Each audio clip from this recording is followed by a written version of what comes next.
Good evening! Ayan. Good evening po sa mga subscriber ni Ate Mars. Hello po. Ayan, magandang gabi sa inyong lahat, guys. Maraming salamat po sa walang sawang suporta nyo po sa channel ni Ate Mars, ang aking munting channel na kung ano-ano lang mai-upload. Ito, guys, ipiplex ko lang sa inyo ang aming hapunan for today. Ay ang paksiw o pinangat na bangos. Ayan, guys. Kita nyo namumula kasi tinambakan po natin siya ng kamatis. Gusto po kasi ng ng maraming kamatis. Ayan, guys. Paksiw na bangus to para sa ating hapunan for today. Kasi kanina po nagkarne kami kaya isda naman tayo ngayon. Ayan, maluluto na to. Malapit na siguro yung mga 5 minutes. Nilagyan po natin, guys, ng ampalaya, talong, siyempre, luya, sibuyas, kamatis. Nilagyan din po natin ng paminta at pampalasa. And then, may siling berde po tayo. Common na nilalagay po talaga. Ito po. Kain tayo, guys, pag naluto to. Ang ating paksiw na bangos. Ayan. Saktuin lang po natin.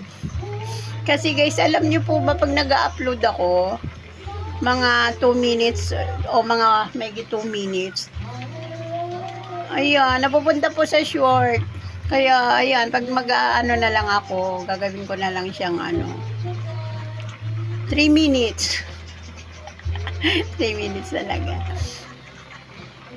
Ayan, maraming salamat po sa support niyo po kay Ate Mars, guys. Ito, luto muna tayo. Hindi mo nakakanta si Ate Mars kasi pag nandito yung mga apo ko, ang hirap mag-record. Kahit sa wishing lang po. Maingay po sila. Tapos minsan okay na sana yung kanta mo. Tapos biglang may sisigaw. Ayan, guys, pasensya na kayo kasi may nagbibideo okay dito sa kapitbahay. Kaya siguro maririnig dito sa video ko. So, kain tayo, guys. Pag naluto itong aking paksiw na bangos. Kain po tayo. Masarap to. Masarap to kasi si Ate Mars nagluto. Ayan. Masarap to kasi si Ate Mars nagluto. So, kailangan natin sarapan, guys. Kasi, ang mahal ng bangus kaya, ginto.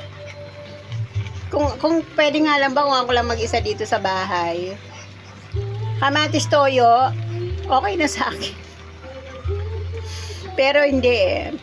May mga kasama tayo sa bahay, tsaka sila naman bumibili nito, hindi ako. Kaya okay lang. Ayan. Thank you so much, everyone. Good evening po.